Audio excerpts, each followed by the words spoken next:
जब भी देश में या अंतर्राष्ट्रीय तौर पर कोई भी समस्या आती है तो सरकार और उसके लोग जो है नेहरू जी को घसीट कर ले आते हैं।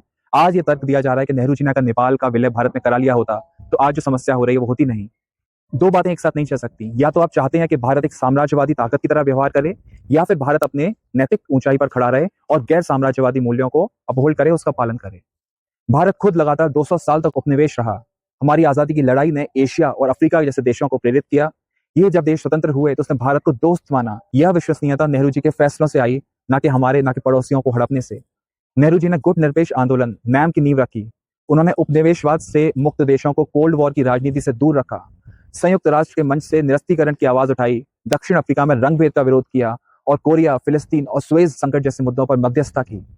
1971 को ही याद कर लीजिए, जब भारतीय सेना ने पाकिस्तान को हराकर ढाका में प्रवेश किया। भारत ने बांग्लादेश को अपने में नहीं मिलाया, बल्कि एक नए स्वतंत्र राज्य का स्थापन हुआ।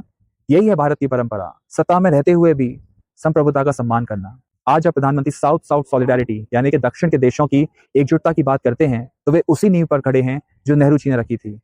और अगर मौका खोने की बात और राजनीति हो ही रही है तो ऑपरेशन सिंदूर की बात कर लेते हैं। भारत ने पाकिस्तान की एयर डिफेंस को पूरी तरह से नष्ट कर दिया था। पीओके का भारत में विलय करने का इससे अच्छा मौका नहीं था। कुछ टीवी चैनलों ने तो शहरों पर कब्जा भी कर लिया, लेकिन अचानक युद्ध विराम हो गया। ये युद्ध विराम की घोषणा भारत सरकार ने नहीं की थी, बल्कि वॉशिंगटन से आई थी। विदेश मंत्रालय ने अपनी प्रेस कॉन्फ्रेंस में वही दोहराया जो अमेरिका के लोग जेडी वांस और मार्को रूबियो कह रहे थे। तो बताइए, असल में मौका किसने खोया? नेहरू जी ने 1950 के दशक में, या प्रधानमंत्री मोदी ने 2025 में? तो मेरी आप सभी से दरख्वास्त है कि इतिहास को तोड़ मरोड़ कर आज की आपकी अपनी नाकामियों को मत छिपाइए।